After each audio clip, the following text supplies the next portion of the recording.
नमस्ते दोस्तों। स्वागत है आपका हमारे पॉडकास्ट में, जहां हम बात करते हैं उन चीजों के बारे में जो हमारे रोजमर्रा के जीवन को प्रभावित करती हैं। आज का विषय है मनी की साइकोलॉजी, यानी पैसे की मनोविज्ञान।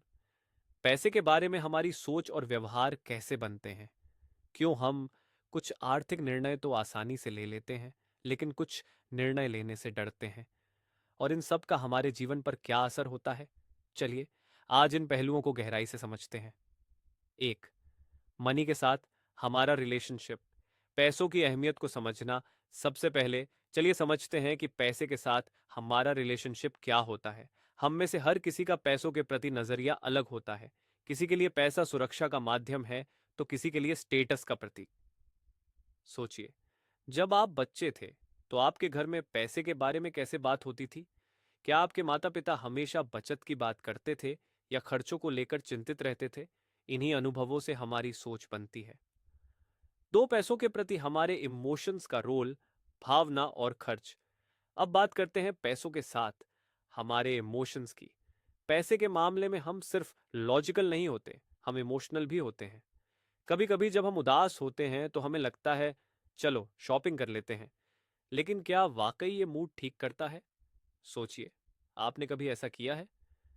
उस समय खुशी महसूस होती है, लेकिन जब क्रेडिट कार्ड का बिल आता है तो पछतावा होता है ना? तीसरी, डिसीजन मेकिंग और मनी बायसेस। मानसिक झुकाव का असर यहां आता है। मनी बायसेस ये ऐसे झुकाव हैं जो हमारे फैसलों को प्रभावित करते हैं, जैसे लॉस अवर्शन बायस। हमें पैसा खोने का इतना डर होता है कि हम कई बार फायदे के मौके छोड़ देते हैं। क्या आपने कभी महसूस किया है? लोग शेयर मार्केट से डरते हैं क्योंकि उन्हें लगता है अगर पैसा डूब गया तो, लेकिन इसी डर की वजह से वो कम रिटर्न पर संतोष कर लेते हैं। चार, long term with short term thinking. आज और कल के बीच संतुलन। हम में से कई लोग आज में जीते हैं। तुरंत संतोष पाने के लिए हम भविष्य की प्लानिंग छोड़ देते हैं। लेकिन क्या यह सही है?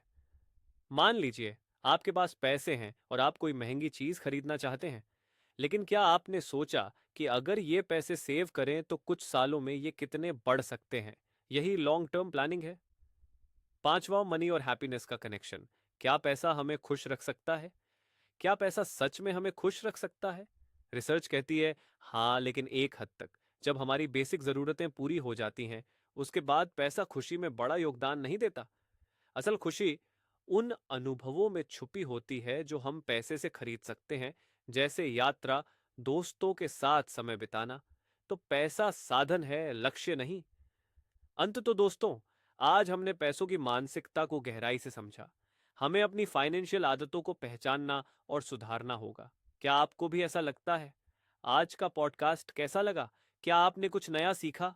हमें बताइएगा। तब तक के लिए अपना ख्याल रखें, सोच समझकर खर्च करें और समझदारी से पैसे कमाएं। धन्यवाद।